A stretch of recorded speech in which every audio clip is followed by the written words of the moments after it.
ಧೈರ್ಯವಾಗಿ ನನಗೆ ಅವರು ವಿಶ್ವ ಸಮ್ಮೇಳನಕ್ಕೆ ಹೋದಾಗ ಅಲ್ಲಿ ಅವರಿಗೆ ಯಾವುದೇ ಇದಿರಲಿಲ್ಲಂತೆ. ಒಂದು ಯಾರು ಬಂದು ಈಗ ಅವ್ರಿಗೊಂದು ರೂಮ್ ಕೊಡಬೇಕು ಅಥವಾ ಇಲ್ಲಿಂದ ಪ್ರವಚನ ಮಾಡಬೇಕು ಅಂತ ಸಮೇತ ಇರಲಿಲ್ಲಂತೆ. ಅವರು ಒಂದು ವೇಸ್ಟ್ ಒಂದು ಪಾರ್ಕ್ ಇರುತ್ತಲ್ಲ ಅಲ್ಲಿ ಮಲ್ಕೊಳ್ತಾರೆ ಅವರು. ಅವ್ರಿಗೆ ಊಟನೇ ಇರಲ್ಲಂತೆ. ವಿಶ್ವ ಸಮ್ಮೇಳನಕ್ಕೂ ಇನ್ನು ಸ್ವಲ್ಪ ಹೊತ್ತು ಹೋಗಬೇಕು, ಅವ್ರಿಗೆ ಊಟ ಇಲ್ಲ. ಅಲ್ಲಿ ಒಂದು ಬಂದು ತಗೊಂಡು ತಿಂತಾರೆ. ಅಷ್ಟು ಕಷ್ಟಪಟ್ಟಂತ ನಮ್ಮ ಸ್ವಾಮೀಜಿ, ಅದು ಅವರ ಸ್ಥೈರ್ಯ ಧೈರ್ಯ ಅವನ್ನೆಲ್ಲ ಕೇಳ್ತಾ ಇರ್ತೀವಲ್ಲ, ಯಾವತ್ತು ಬರುತ್ತೆ ಅಂತಂದ್ರೆ ನಾವೆಲ್ಲಿ ವರ್ಕ್ ಮಾಡ್ತಿರ್ತೀವಲ್ಲ ಅವಾಗ ನಮಗೆ ಅದು ಸಹಾಯ ಬರುತ್ತೆ. ಗೊತ್ತಾಯ್ತಾ? ಯಾವತ್ತು ನಾವು ಸತ್ಸಂಗ ಎಷ್ಟು ಪ್ರಾಮುಖ್ಯತೆ ಇದೆ ಅಂತಂದ್ರೆ ನಿಮಗೆ ಗೊತ್ತು. ಒಂದಲ್ಲ ಒಂದು ದಿವಸ ನಾವು ಯಾವುದೋ ಒಂದು ವಿಷಯವನ್ನು ಕೇಳಿದ್ದು ಅದು ಅವತ್ತು ಫಲ ಕೊಡುತ್ತೆ.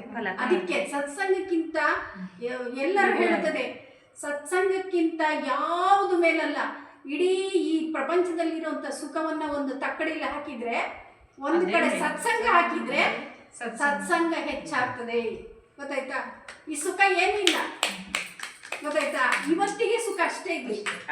ಆದ್ರೆ ನಾವು ಇನ್ನೂ ಮುಂದೆ ನಮ್ಮ ಆತ್ಮ ಉದ್ಧಾರಕ್ಕೋಸ್ಕರ ಸತ್ಸಂಗ, ಗೊತ್ತಾಯ್ತಾ?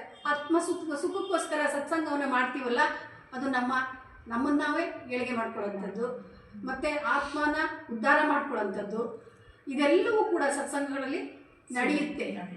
ಅದಕ್ಕೆ ಉದಾಹರಣೆ ನಾನೇ ಅಂತ ನಿಮ್ಮ ಮುಂದೆ ಹೇಳ್ತೀನಿ.